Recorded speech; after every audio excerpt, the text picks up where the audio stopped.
बीरभूम जिला और हुगली जिला रिपोर्ट को सेटर खाना पश्चिम बर्धमान और पूर्व बर्धमान नित हाबी आउरी सेटरवा उनकागे उत्तर बंगो और पुरुलिया करे नेल बड़ाव कान गे आदो उना एरिया करे खन आबरन कार्यकर्ता को सेलेद मेना को निता जूम रे उनको सेद खन गे उना रिपोर्ट को आंजम सांगिया उना साला तेगे झारखंड बिहार असम उड़ीसा कोरेन कार्यकर्ता को होते हो नुआ सोरहाय रेना रिपोर्टिंग साथे अब नित जहां बो कमी कना नुआ चेतान रहो आको सेत खन रिपोर्टिंग विचार कथा बो आंजमा इन सेत खन नुआ गे खाटोते रोड रका कते सनम को दोहराते जोहार।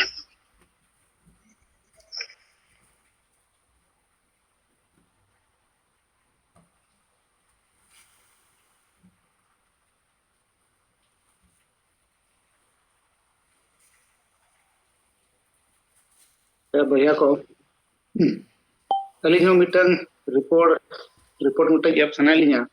अदो कोई कौन बाबर खान दो अली करी ना रिपोर्ट ली एमा और रोड को लिंग आंजम कोना से बांगे कटिक ले पेसे ताव आंजम कोना बेस के अच्छा तबे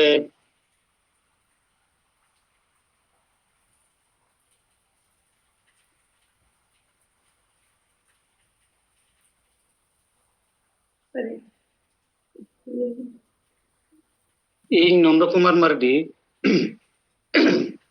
ऑल इंडिया मजी परगाना मांडवा ओडिशा पोनत रिन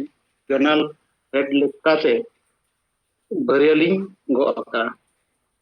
ते냐 नो सिंगल ऑक्टो जूम मीटिंग रे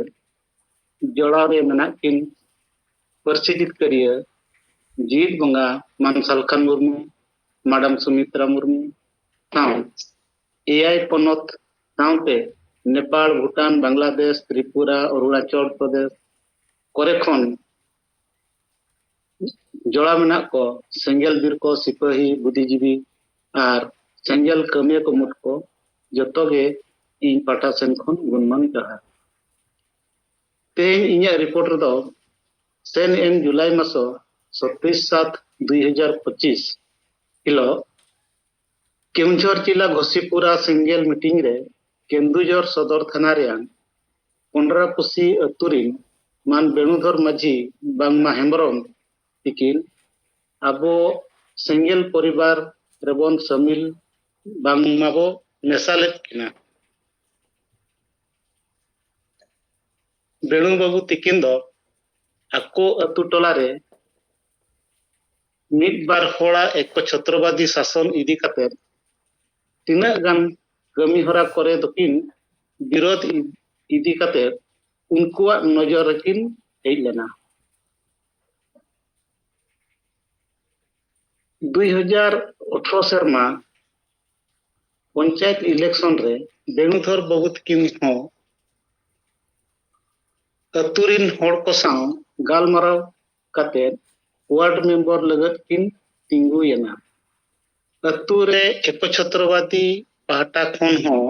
मिड होड़ को तिंगु के किना मेनखान इलेक्शन रदो अडिगान वोट ते बेणुधर हेम्ब्रम तिकिन दकिन जितवेना मेनखान इलेक्शन रदो बेणुधर हेम्ब्रम तिकिन विरोधी दल दो नुकिन चेतान रे बदला इदी लगत को तंगी ताना को जेहेतु ना इयर किन जितवेना किन माने इलेक्शन ना किन जितवेना वार्ड मेंबर लेकिन जितकेरेना उनाते उनको तो को चेक को चिका किया को बदला इदी लगत तको को तंगी ताना किना को पंचायत रिन वार्ड मेंबर एन रहोगे कटिज हो बांको समान ले किना अतु कोरेना कमी रहो अकिन दंडी तो किन लेका हांडी बडो जिल को गेत साव पटा दुहो बेड़ा ललई करे हो जहां टान जतखन झेल पड़ाबा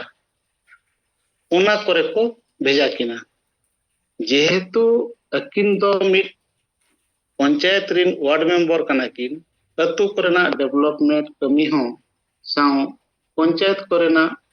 मीटिंग को अटेंड हुए किना ओनाते झल पेड़ा लई को भेजा दो किन माना ले कोआ मेनखान अकिना कथा दो बांको खतिरा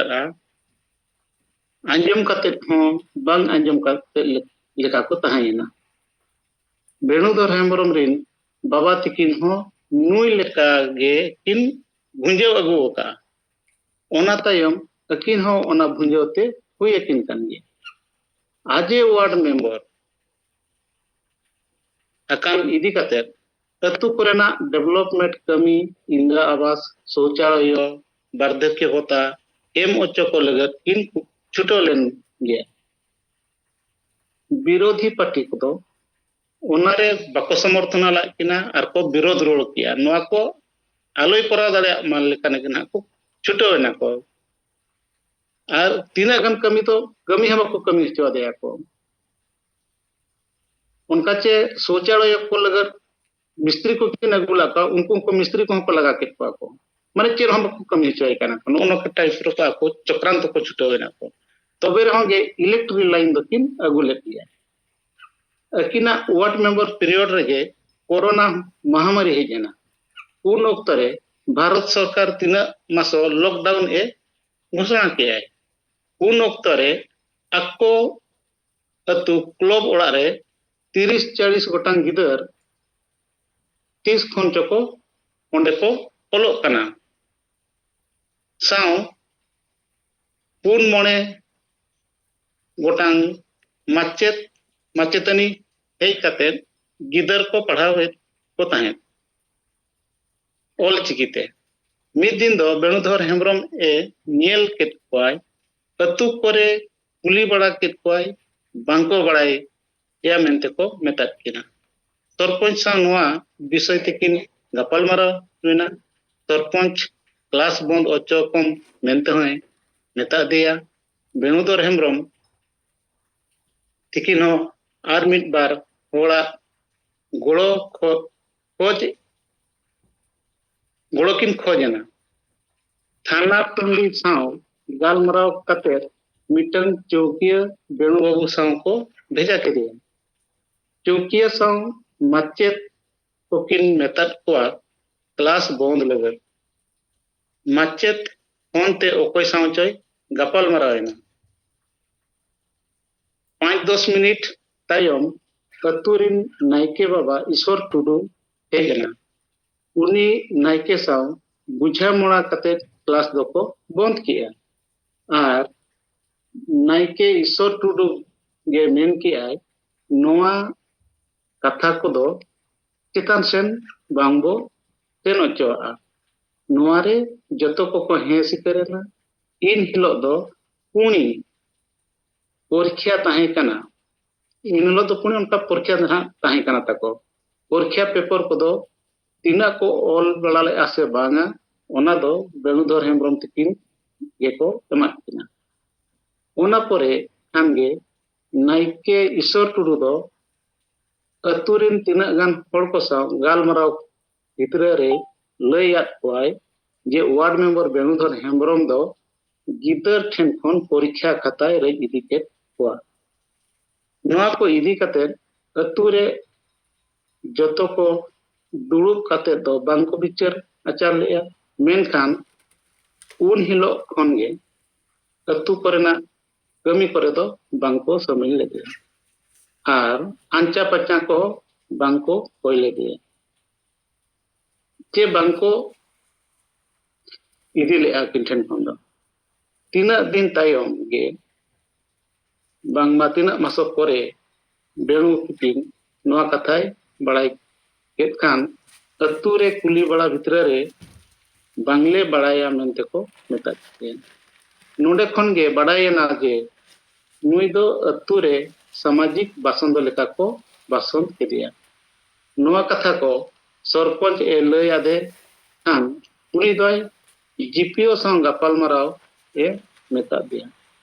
जीपीओ हो अंजम कते थाना सेनो ए मेता दिया थाना वाला नोआ कथा कोई मेता को खान वीडियो ठेन सेनोग को मेता दिया उनकाते मानव अधिकारी धाबी होय सेटर लेन गया मेनखान कमी के बाई हुई दाड़े याना 2024 जुलाई मासरे आज बाबा कालीचरण माची बांगमा हेमरम तिकिन बोंगा तलायन बेणुधर तिकिना दुख अक्तरे अतुरिन कोकोय हों बांको सुर लेना आज बाबा गोज हड़मो ओड़ा रे बरसिंग ताहे दोहोयना अतु हड़ को बहुत मेन तायम को सुरना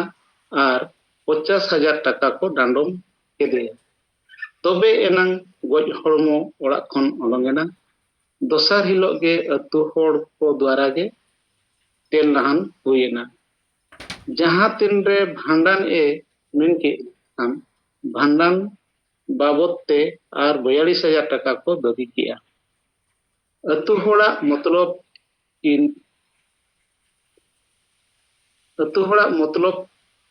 कथा किन बड़ाय दाड़ेगा बेणुधर हेम्ब्रम तिकिन अकिन किन डिसाइड किया अतु हड़ साव समिलो खान हाना नवा एटकेटोणे ओडोकोआ बांगमा बांग समिलो गे नापायोगा नोना किन शेयर किया किन ओना तायम नोआ सेरमा जुलाई मासरे सेंगेल परिवार साव जोड़ाव कते अकिना कमी किन चाबाय साव सेंगेल कमी रे गड़ो किन एमोआ मेनते किन मेन ओचोकिया ओना साव नोआ मासो 16/10/25 हिलो गे बेणु तिकिन बानार बया साव अलिन मेसा कते सदर आईआईसी रईसोआ अमित कुमार भुइया सावले न्यापामेना जतो कथा घटना को गपाल माराव कते ओल हो मिटन ले एमात किना आईआईसी मेन की आई गापा गिन हो आकोआ अतुरिन हड़ को दरकारो खान आपे हुई हो आपेया फोन नंबर आपे पे होड़ा ऑल मेसा कापे आले ताहन भितरे रेगे आईआईसी अंडर रे मेना थाना फंडी पड़ासपोंगा फोन कते जोनाव की आई और फंडी बाबू न्यापाम लगते मेता लिया थाना खन ओडों कते अकिन गिन भेजा केत किना अलिंग केमुझर टाउन रिलिंग रुआरेना इना हिलो गे फंडी इंचार्ज सावकिन न्यापामेना अकिन ताहन भितरे रेगे फंडी इंचार्ज अतुरिन ओकोय ठेन चोय फोन किया गपल मराव पोरे मेता किनाय अबिन गे पुणी आकोआ कथा बांगबिन आंजोमेया आदोकिन मेन रोड आदेया थाना रे सामना सामनी अचोलेबिन तबे एनांग जतो कथा दो बड़ायोआ दोसर पेशर हों सेन लेना किन फंडी मेनखान फंडी इंचार्ज साव न्यापाम बांग हुई दाड़ा ओना तायम प्रशासनिक चेतान रे उना भरसा बांग बुझाव लेन इदी कते सेंगेल परिवार साव कॉन्फ्रेंस कते गपाल माराव हुईना आर नोय सेनेन 24/10/25 हिलो केउंझर एसपी ऑफिस रे न्यापाम हुईना आर ओंडे के गपाल माराव कते भांडन दिन धार्य हुईना आर ई तो बाय ताहिया आदो एडिशनल एसपी साव नोआ विषय को सदरेना आर आले हों आश्वासन एमा लिया आर होय मेता लिया एसडीपीओ साव न्यापाम लगन उन ऑक्टो दो लॉन्च टाइम हुई कना एडिशनल एसपी के एसडीपीओ फोन आदिते आर आले फोन आदियाय आर आले तंगिरे ताहिना उन्नो उन्हें सेन सेटल कते एसडीपीओ साव गपाल माराव हुईना एसडीपीओ हों एडिशनल एसपी लेका गे मेता लिया आर होय मेता लिया सब कलेक्टर नोआ कथा दो सेटेराय पे ओंडे खन ओनों के दाका को जम बड़ा हुईना आर सब कलेक्टर ठेन नोआ कथा को सदरेना ओना कथा को इदी कते हो आको ओना रेनांग पदक्षेप इदिया को मेन गया इना हिलो दो जोशीपुर खन मेघराय सोरेन कोरंजिया खन पिथुमची झुमपरा ब्लॉक उसी अतु खन हिरण्य हेम्ब्रम सुभाष मर्डी गणेश हेम्ब्रम शरद बेसरा आर इन उनकाते 9 जन ले ताहे कना ओना दसार हिलो बांगमा ओना मा 24 तारीख एमेना ओना दसार हिलो गे 25 हिलो शनिवार पीड़ित परिवार किन बार बहिया साव इन मेसा कते आईआईसी राइसुआ सदर थाना रे हो ऑल सब कतेले सेनेना आईआईसी साव न्यापाम हुईना साव गपाल मरा हो हुईन गया आले ओना पेपर हो जहां पेपर ले इदी लावे ओना हले ओचक दिया आरे मेता लिया नोआ दो हंडे क्लास पुंगा फंड इंचार्ज एमआईपी इन ना इन गालमराव ताया उनका मेन बड़ा कते थाना खन ले ओंडोंगेना तकिन गे फंडी रे एमलिंग मेता किना फंडी रे एम तायम दोसर हिलो बांगमा 26/10/25 हिलो 25 हिलो ओना दो रविवार दिन ताहे कना ताहे दो फंडी इंचार्ज उनरापुस अतु हड़ को आर पूरी पीड़ित परिवार बार बहिया दणु आर कन्हु जतो को दू देला कते थाना रे सामना सामनी ले कोई अतु हड़ भांडन कमी रे को गड़ो किरते ओंडे तको केस कर मेनखान पीड़ित परिवार बेणुधर तिकिन अको हतेते बांकिन रेबन लेना चेदा चे अड़ी धाव समझौता करते धोखा को एमकाट किना को ओनाते अकिन सेंगेल अभियान हतेते गे कमी लगे दाबी किन दो किया थाना इंचार्ज सामना रे नोआ हो इंचार्ज सामना अतु हड़ को हे सिकरेना लेकिन माने अब सेंगेल अभियान द्वारा तकिन जेतेबे किन डिमांड की एकिन ओना हो अतु हड़ को आको को इंचार्ज सामना रे को हे सिकरेना ओना तायम ओना दोसर हिलो ओंडे कोन को रुवाड़ेन परे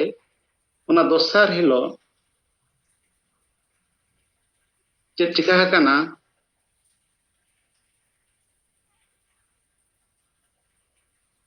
किंतु गप्पल मरामा हुईन गया हनको को हे सिकरेन गया को मेनखान कोनो से रिटिन एविडेंस आकार दो चेन हम बांग दो लेना नो मौखिक को गप्पल मराव हुईना कोनो से लिखित आकार रे बांग हुई लेन इदी कते अकिना मिटि भरोसा बांग दो ताहेलेना ओना दोसर हिलो फंडी बाबू ठेन न्यापाम नगर किन सेरेना किंतु फंडी बाबू तिकिन बाकिन ताहेलेना किन तापरे हांडेनी इंचार्ज मेता किना ताहेन जे इंगना अतु हड़ हो कते आपेनी सामना सामनी होचपिया किंतु ओना जिनिस बांग हुई दाड़े ते फंडी दायित्व को मा दिया फंडी रेहो उनका टाइप हुईना रिटिन एविडेंस तो चेरा बांग हेलेना तापरे दोसर पेसर किन सेना इंचार्ज साव आर न्यापाम बांग हुई लेना उनी बाहर ड्यूटी रे सेना कनाय किंतु फोन बड़ा कते हो ओना दो भरोसा तो बाय बुझो लेट गया ओना तायम चेत बोन चिकाया आले हो अड़ी मुश्किल ले पड़ावेना ले एंड कंते भवी के ले बांगा कड़ी एसडीपीओ ना कथा बन खबर आया एसडीपीओ चोनले सेनेलाले किंतु एसडीपीओ बाले नाम ले दिया दाका जम टाइम ताहे कना ताहन उनी दाका जम तेना कना आदिन मेता किना अली हूं जे नतो मा बनुइया और ऑफिस रे को मेनिया को जे किन 5टा परे किन हिजु मेनते आदो उना कड़ी तंगी दो तीना बन तंगी किना बकान देलान अली ओड़ा रे बोन उनको जिरबा और ओंडे खन दिनाम बन हेज कते बन भेटो किना आदो किन मेनिया किन बांगा अबिन दो सनो बिन और दाका जम टाइम होइना अबिन जम अगुइबिन अली दो ऑलरेडी लिंग जम सो तकाली आदो बिन जम अगुइबिन जाओ अली जम अगुली सेनेनाली जम कते ले हिजु तेदो अली लिंग फोन किना ओकारे मेना बिना आदो किन मेन किया बांग पेड़ा ले कतलिंग ओडोक कनालिंग माने टाउन खन उनका 5-7 किलोमीटर गन झोल किन सेना कना किन आदो उनकिन रोड रकिन बिलोम इदी कते अली सब कलेक्टर ठेलिंग सेनेनाली ओंडे ऑफिस ली सेनेनाली बड़बाबू सालिंग गपल मरावनाली तापरे 24 तारीख जहां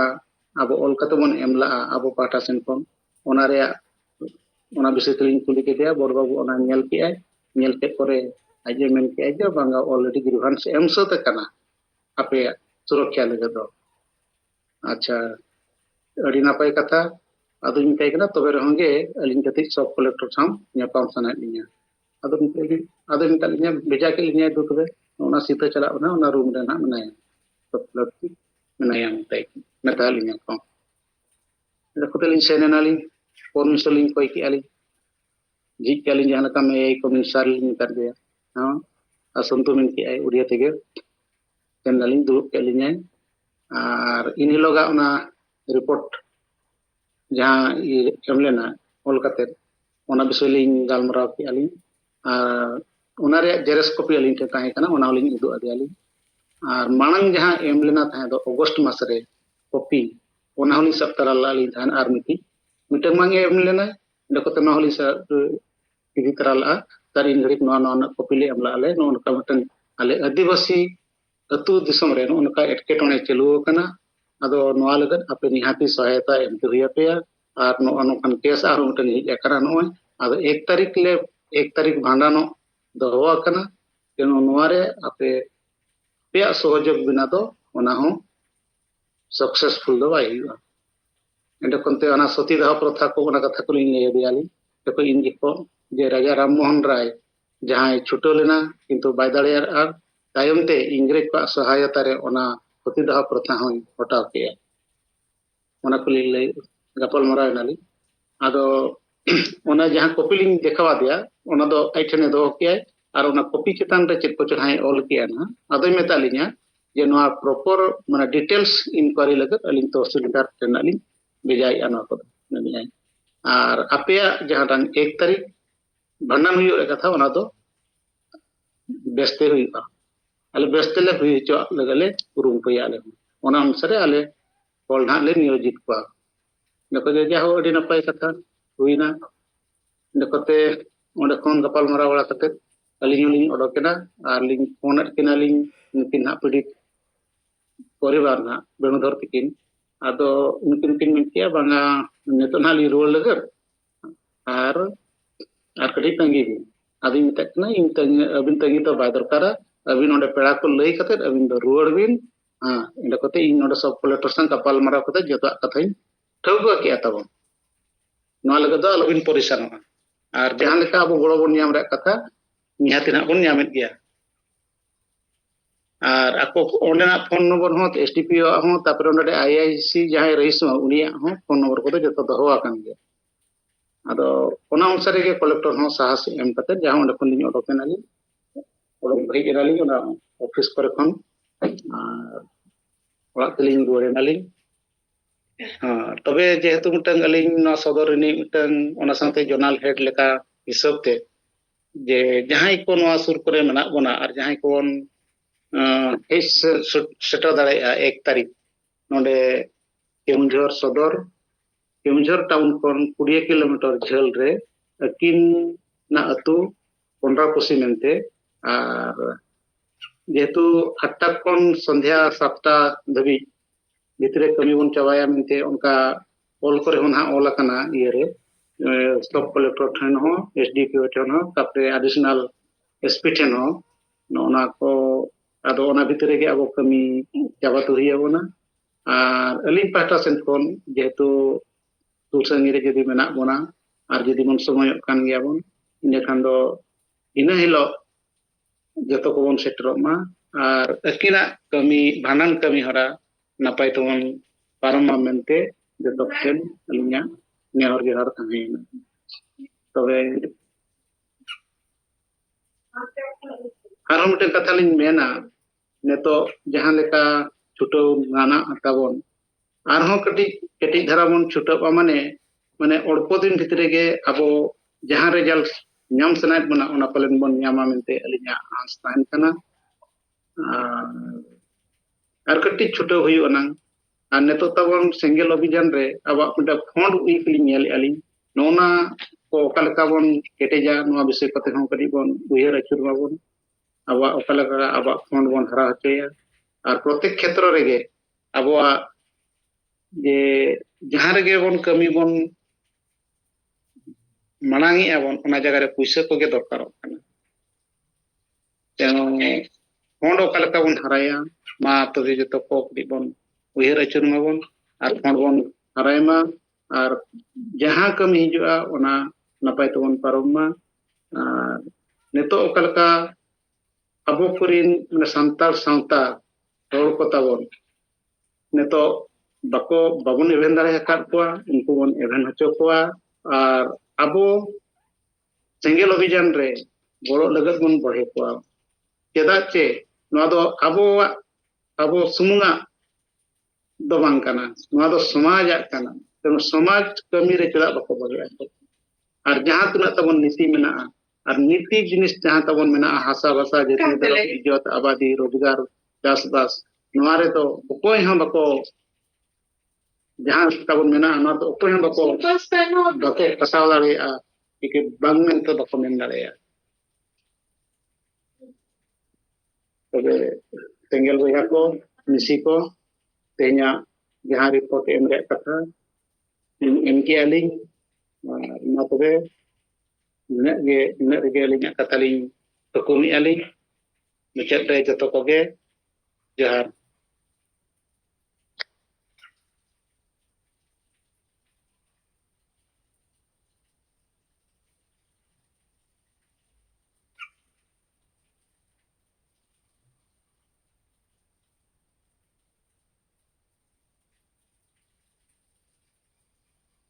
तो जोहार नॉय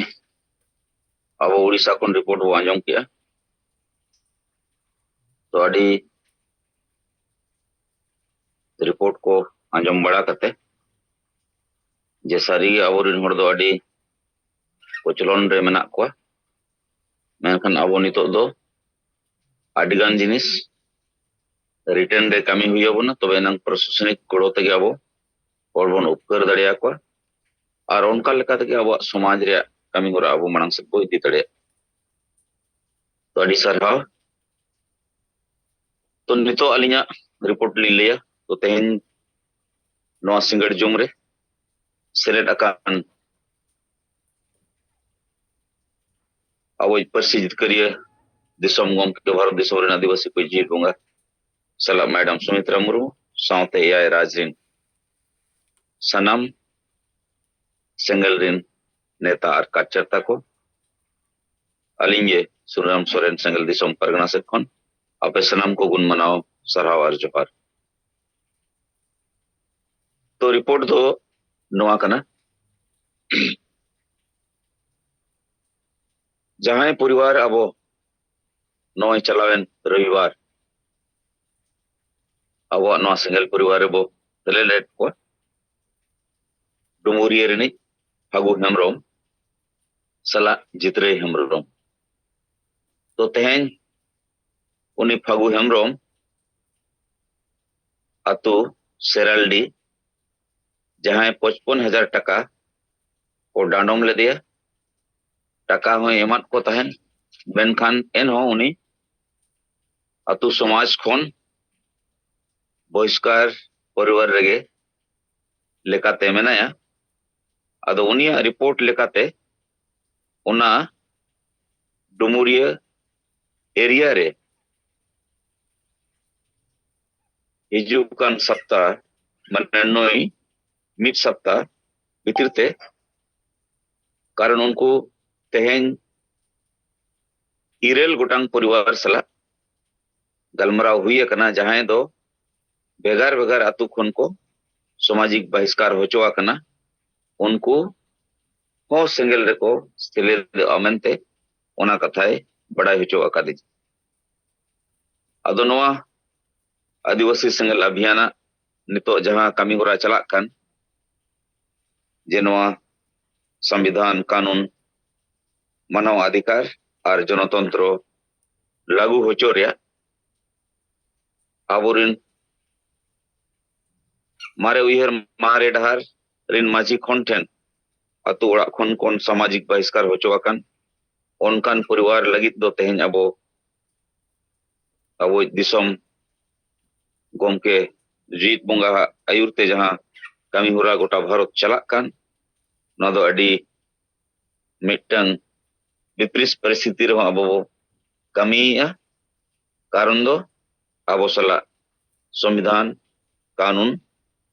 जहां दो अबो जीत बोंगा बिचार और दिल दाड़े और साहस रिया लेकाते अबो आतु ओड़ा रे नौकान अबो कमी दाड़े कना प्रशासन गोड़ोते अदो ओना मिटी रिपोर्ट जे निया सप्ताह भितिरते नुकु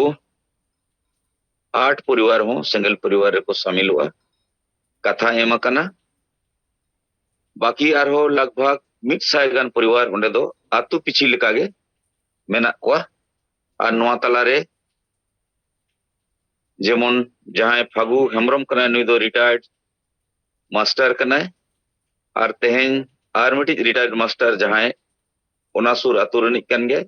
उनी सला होय गलमराव होचो किदिया जहां तो उनी को बहिष्कार अकादे और उनका लेकाते संगे परिवार ओंडे सेंगल रो सेलेदो रिया कथा हुई कना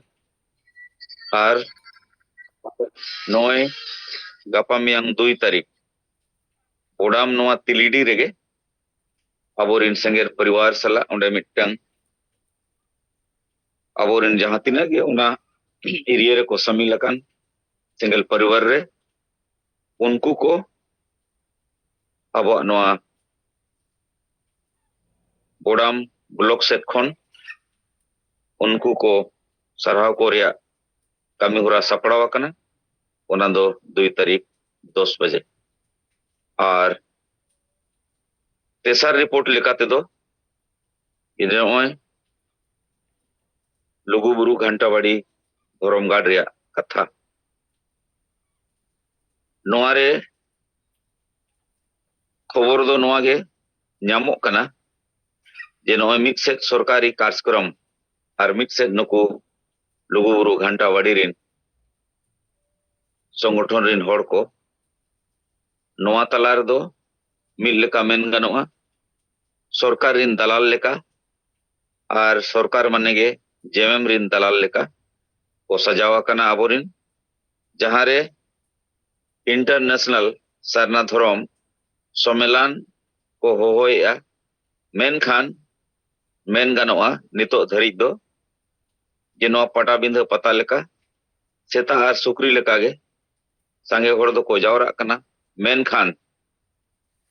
लुगुबुरु बंचाव लगी मारांग बुरु बंचाव लगी और सरना कोट लागू होचोय रिया गलमराव दो ओका सेट खनो बांग नेलयामा कना जहां आयुरिया को ओंडे को सेटरो कना और बार बार झारखंड मुख्यमंत्री मांग पेड़ा लेकाते ताहेन कना मंत्री को हो को ताहेन कना मेनखान लुगुबुरु घंटाबाड़ी धोरमगाड़ रिन कमिटी को चेत ज्ञापन को एमिया जहां रिया रिजल्ट के बनु और लेताड़ गे उनको होड़ को गे चीफ गेस्ट को बनाव कना नोंका तेदो आदिवासी समाज गुजु और आदो सेट के चला कारण उनका खान दो जायजुग 30 नोआ सरना धर्म रे कथा लुगुबुरु बंचाव रैया कथा जे मारंग बुरु बंचाव रैया कथा पार्लियामेंट ओना दो बांग हुई दाड़िया कान गया और तेसार रे दो आवा ओकाटा कमी होरा को चला कना संगठन विस्तार रैया और सालाते ओका जिला रे ओका थाना और ओका ब्लॉक एरिया रे ओका अंचल एरिया रे अबवा जहां दो गोमकिया अरदास लेकाते जोतो होड़ को ज्ञापन पत्र एम रिया जहां मेना ओना अबो एम पुरो तेगे हुआ तबे एनंगे नितो ओका अबो बो कमियत जे नवा रुमु बुलु उडन डाडम सामाजिक बहिष्कार महिला विरोधी मानसिकता हिंसासुय को चाबा काते नवा उयहर नवा डहार रिया संविधान कानून मानव अधिकार और जनतंत्र रिया कथा जहां ज्ञापन रे सामांगा कना ओना कथा नुकु थाना रे इंचार्ज थाना प्रभारी वीडियो सीओ को सला गपाल माराव कते मानंग सेट खन ताकि नुकु आदिवासी समाज रे कथा संविधान कानून रे कथा को बड़ाय का खान नोआ रे अबो गोड़बो ᱧᱟᱢ दाड़िया आर बांखान हमेशा नोआ गे हुयुक कना नोआ दो अपया समाज रे मामला कना अपया समाज रे मामला मेन कते नोआ रे विचार ठीक साइन बांग हुयुक कना मेनखान नितो जहां ᱧᱮᱞ ᱧᱟᱢᱚᱜ कना गोटा पड़ा रेगे कई कईते नोआ रे कमी होरा प्रशासन माध्यम ते हुयुक कना उनका बुझाव कना अदमा निया खाटो मात्रा रिपोर्ट को लई कते इन्या कथा नोडे गे मुचादिया सनाम को जोहार आर मिटे रिपोर्ट लास्ट दो नोआगे नोय जे अबो लक्ष्मी नारायण किस्कू हुगली जोनल हेड जहां दो ले आंजमात बना ओकाटा अबो बो गोटाले अबो नोआ भारत दिसम रे आदिवासी सेंगेल अभियान अबो जीत मुंगा आयुर और उमुल रे नोय जे गोटा भारत मिधोते सोराय परब मनाव बताव रे जहां कथा तेन दो मुचेद माहा ताहे कना और ओना रे मुलुक मोड़े माहा कोन अबो तेन धरी सोराय रे जहां को कमी होरा ताहे कना ओना दो अडी जोतो राज रेगे कम बेसी अडी नपाय ते हुईना ओना लगी उनको को आयुरिया को जहां को नोआ को हुई हो चुकिया इन सेट खन अडी गुण मनाव सरहाव आर जोहार चाल कते इन्या कथा नोडे गे मुचे दिया मा जोहार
जोहार के सनम को सुभाष चंद्र मांडी अब वेस्ट बंगाल सेंगल टीम प्रेसिडेंट तो तीन ना जुमरे अबरेन पार्सी जीत करिए जेठ मंगा मानतान सालखाम गomke साथे नवा जुमरे जपड़ाव kan sanam gomke ko इन पाटा से खोना गुणमानाव सारहाव मानत जोहार तिहिन abo West Bengal रेना पुरुलिया जोन रेना पुरुलिया चेलारे सेंगेल अभियान पाटा से खोना abo all India Majhi Pargana Mandwa कुरुमुटुते सोहराय सारहाव प्रोग्राम पुरुलिया बाजारिया टैक्सी स्टैंड अखड़ा रे अडी नापायते अडी जाकजमक सही बो सोरहाय बो सारहाव किया और ओना मिसाते अबोरेन जहां तिना सेंगेल माझी को अबुना नवा धरती जाकत रेन सनम आदिवासी को संताल को मिद सावते सोरहाय रे जहां दिन बो नेडा गोटा लेआ मुलुक मोड़े माहा खन ओना लेकाते जहां तिना अबरेन सेंगेल माझी को नेतृत्व ते ओना नेडा लेकाते सोरहाय को सारसागुन के तबोना उनको को अब सेंगेल से खन सारहाव सर्टिफिकेट एम कते बो सारहाव केट को तो नोंका लेकाते नोडे खुना नवा मैसेज हो अब अबरेन सेंट्रल सनातन मारा प्रेसिडेंट गणेश चंद्र मुर्मू पुरुलिया जोनल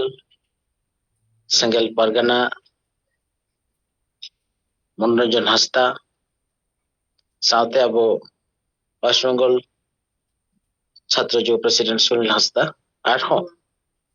अब पुरुलिया चेलारेन सनम कमिया को नेता और नेत्री को तिया नो आखड़ा रे सनम ब्लॉक खन पुरुलिया चेलारेना एकदम अना सातुड़ी खन नाते मान बाजार पूरे ब्लॉक रेन सनम कमिया को शहर सेटल लेन ताबोना नोडे खन नोआ मैसेज अब एमके अब जे देलांग बो सेंगेल अभियान जहां अब ना नोआ नुन मारंग मिट सोरहाय परब ताबो नोआ रिया मान और नोआ सोरहाय रेना कमी होरा तलाते अब जुमित रेना जहां सेंगेल अभियान मिट सावते परब लगते मिट सावते बंगा बुरु लगते जहां दिन खोरे नेडा गोटाव कदा सनम को गे नोंका नोआ नेडा गोटा रे मिट सावते बो सोरहाय और अबना मारंग जुमित दाड़े नो अबना बंगा बुरु कमी तलाते होबन बेरे डाकाबा नोंकाना मेटन मैसेज नोडे खुना पासनावेना एवं नोआ हो नोडे खुना मेन ओरा होइना जे सेंगेल अभियान से गोंकिया दिशा निर्देश तेगे अबोना नोआ बंगा बुरु को मिट सावते बिहार बेंगल आसाम उड़ीसा रे सेंगेल कमी को सेंगेल माझी को नेतृत्व ते होइसे देना मेनखान एटा संगठन नि भारत जाकात माझी परगना महल जतो पोनत रेगे मेनाया नुई अंडर रे जहां तिना माझी को मेना को नुको निजेर खुशी दिन कोन को गोटाया और को सोरहायो अनवारे कोनो 20 हुदिस जोस गे बनुआ अबो अबना लाक्चर कल्चर तलाते अबो जुमी दो रेना तो सेंगेल अभियान नवा कमी समाज रेन हटेन पुस्तो के आए एकमात्र जेट बंगा नेतृत्व दे अब जुमी दो रे जहां दिशा हुदिस से कमी होड़ा ओना दो सेंगेल अभियान तला तेगे कोई उकना और दुई दाड़ेया तो नवा लेकाते सनाम कोठेन अबना नवा प्रोग्राम तला खना मैसेज एम होइना तो आडी बेस दा जापुट के रे होय मोटामुटी सागे हर को सेटल लेन ताबोना और आडी नपाय तो प्रोग्राम होइसे तो मानखान निगो कथा मेन बड़ा कते गे इ पाटा से कोन सनम को दोड़ाते आडी आडी जोहार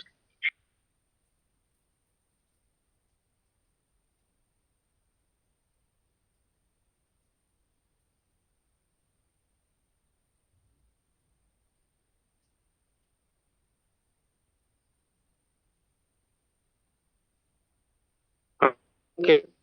कथा दो दी उsul anjumena ma joto ge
जोहार पार्सी जितकरिया जो बुआ सालखान मुर्मू और सुमित्रा मैडम साथे आए पनत रेन जतो सेगल कार्यकर्ता को इसे कन होल जोहार इन बीरभूम जिला सनाधरम प्रेसिडेंट सुकलाल मुर्मू अले दिसम सहाय तेहें बीरभूम जिला नाम को आतो रे मनाव होइना ओनाते अले गोटा बीरभूम रेन जहाँ तिना कार्यकर्ता को सेलेद को तहे कना अड़ी नपाय ते सगुन सरहाय मना बताव होई सतना मा नियगे खाटो बाचाते मेन सदर कदा मा अनकान जतो होइस जोहार गंके आंजमना हाँ गंके आंजमना तो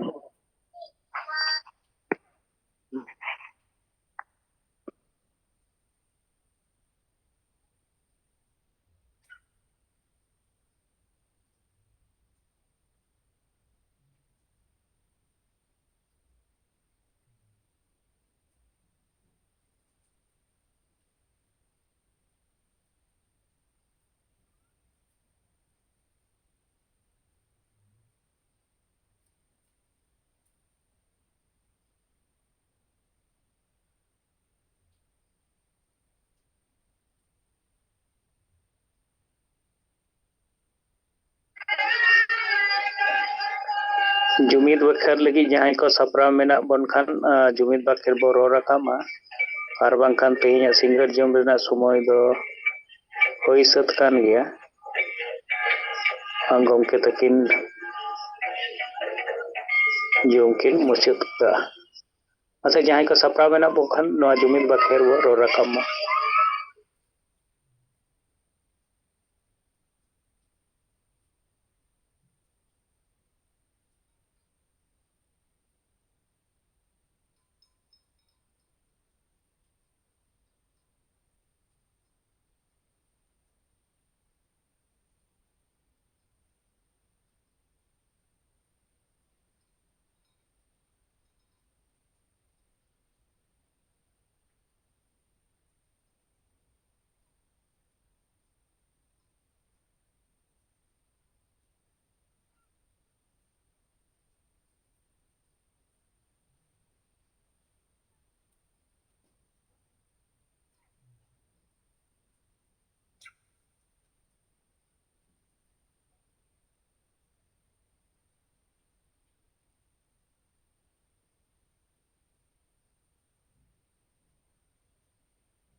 ᱥᱟᱱᱟᱢ ᱠᱚ ᱡᱚᱦᱟᱨ ᱜᱮ ᱤᱧ ᱯᱟᱱᱚᱢᱚᱬᱤ ᱦᱮᱢᱵᱨᱚᱢ ᱤᱧ ᱯᱟᱥᱴᱟ ᱥᱮᱫ ᱠᱷᱚᱱ ᱡᱩᱢᱤᱫ ᱵᱟᱠᱷᱟᱱ ᱞᱤᱧ ᱥᱟᱯᱲᱟᱣ ᱟᱠᱟᱜᱼᱟ ᱛᱚ ᱟᱵᱚ ᱵᱟᱨᱛᱤ ᱡᱚᱢ ᱠᱟᱛᱮᱫ ᱡᱩᱢᱤᱫ ᱵᱚ ᱵᱟᱠᱷᱟᱱᱟ ᱟᱨ ᱡᱚᱛᱚ ᱦᱚᱲ ᱵᱚ ᱛᱮᱞᱟᱭ ᱢᱟ ᱛᱤᱨᱞᱟᱹ ᱢᱟᱨᱟᱝ ᱵᱩᱨᱩ ᱡᱟᱦᱮᱨ ᱟᱭᱳ ᱢᱚᱬᱮ ᱠᱚ ᱛᱩᱨᱩᱭ ᱠᱚ ᱥᱤᱧ ᱵᱚᱸᱜᱟ ᱟᱨ ᱥᱟᱱᱟᱢ ᱵᱚᱸᱜᱟ ᱵᱩᱨᱩ ko ᱦᱟᱯᱲᱟᱢ ko ᱟᱥᱟ ᱟᱨ ᱫᱤᱥᱚᱢ ᱡᱤᱛᱠᱟᱹᱨᱤᱭᱟᱹ ᱥᱤᱫᱩ ᱢᱩᱨᱢᱩ ᱟᱨ ᱵᱤᱨᱥᱟᱹ ᱢᱩᱱᱰᱟᱹ ᱚᱞ ᱜᱩᱨᱩ ᱜᱚᱢᱠᱮ ᱨᱚᱜᱷᱩᱱᱟᱛᱷ ᱢᱩᱨᱢᱩ ᱟᱨ ᱛᱤᱞᱠᱟᱹ ᱢᱩᱨᱢᱩ ᱥᱟᱞᱟᱜ ᱥᱟᱱᱟम ᱵᱤᱨ ᱵᱟᱱᱴᱟ ko ᱢᱟ ᱟᱯᱮ ᱴᱷᱮᱱ ᱞᱮ ᱱᱮᱦᱚᱨ ᱡᱚᱦᱟᱨ ᱟᱨ ᱜᱚᱰᱚᱜ ᱠᱟᱱᱟ ᱢᱟ ᱟᱯᱮ ᱟᱞᱮ ᱫᱟᱲᱮ ᱟᱨ ᱜᱚᱲᱚ ᱮᱢᱟ ᱞᱮᱯᱮ ᱡᱮᱢᱚᱱ ᱟᱞᱮ ᱦᱤᱥᱟᱹ ᱥᱩᱭᱟᱹ ᱵᱟᱹᱜᱤ ᱠᱟᱛᱮᱫ ᱡᱩᱢᱤᱫ ᱫᱟᱲᱮ ᱞᱮ ᱥᱟᱨᱥᱟᱣ ᱫᱟᱲᱮᱭᱟᱜ ᱢᱟ ᱟᱞᱮ ᱛᱟᱞᱟᱨᱮ ᱫᱩᱞᱟᱹᱲ ᱟᱨ ᱜᱚᱲᱚ ᱜᱚᱯᱚᱲᱚ ᱫᱟᱲᱮ ᱞᱮ ᱵᱮᱱᱟᱣ ᱨᱟᱠᱟᱵ ᱫᱟᱲᱮᱭᱟᱜ ᱢᱟ ᱟᱞᱮᱭᱟᱜ ᱫᱩᱠ ᱦᱟᱨᱠᱮᱛ ᱪᱟᱵᱟᱜ ᱢᱟ ᱟᱨ ᱟᱞᱮ ᱥᱟᱱᱟᱢ ᱦᱚᱲ ᱥᱩᱠ ᱥᱟᱱᱛᱤ ᱨᱮᱞᱮ ᱛᱟᱦᱮᱱ ᱢᱟ ᱟᱞᱮ ᱵᱮᱥ ᱦᱚᱨ ᱰᱟᱦᱟᱨ ᱞᱮ ᱛᱟᱞᱟ ᱵᱟᱪᱷᱟᱣ ᱫᱟᱲᱮᱭᱟᱜ ᱢᱟ ᱟᱨ ᱵᱮᱥ ᱦᱚᱨ ᱰᱟᱦᱟर ᱨᱮᱞᱮ ᱛᱟᱲᱟᱢ ᱢᱟ ᱥᱟᱹᱨᱤᱭᱟᱜ ᱨᱚᱲ ᱟᱨ ᱵᱮᱥᱟᱜ ᱯᱟᱸᱡᱟ ᱞᱟᱹᱜᱤᱫ ᱟᱞᱚᱞᱮ ᱵᱚᱛᱚᱨᱚᱜ ᱢᱟ ᱥᱟᱦᱟᱥ ᱮᱢᱟ ᱞᱮᱯᱮ ᱵᱚᱫᱚᱞᱚᱜ ᱠᱟᱱ ᱥᱚᱢᱚᱭ ᱥᱟᱞᱟᱜ ᱛᱟᱲᱢᱮᱞ ᱞᱮ ᱫᱚᱦᱚ ᱫᱟᱲᱮᱭᱟᱜ ᱢᱟ ᱠᱚᱲᱟ ᱠᱩᱲᱤ ᱢᱤᱫ ᱡᱩᱢᱤᱫ ᱠᱟᱛᱮ ᱞᱮ ᱛᱟᱲᱟᱢ ᱫᱟᱲᱮᱭᱟᱜ ᱢᱟ ᱟᱞᱮᱭᱟᱜ ᱡᱟᱹᱛᱤ ᱫᱷᱚᱨᱚᱢ ᱦᱟᱥᱟ ᱵᱷᱟᱥᱟ मान सम्मान इज्जत आबादी रोजगार चासबास ले बांचाव दोहो दाड़ियाग मा फालतू कामी निशा हिस्सा भोट किरिंग आखरिंग आर बुलुग ले बगी मा जेमन आलिया मने जीवी आर हड़मो केटेज तहन मा जुमड़ी कुंबड़ू स्वार्थी आर बड़ी हर पांजा बगी काते आलिया समाज ले पांजा केटेज मा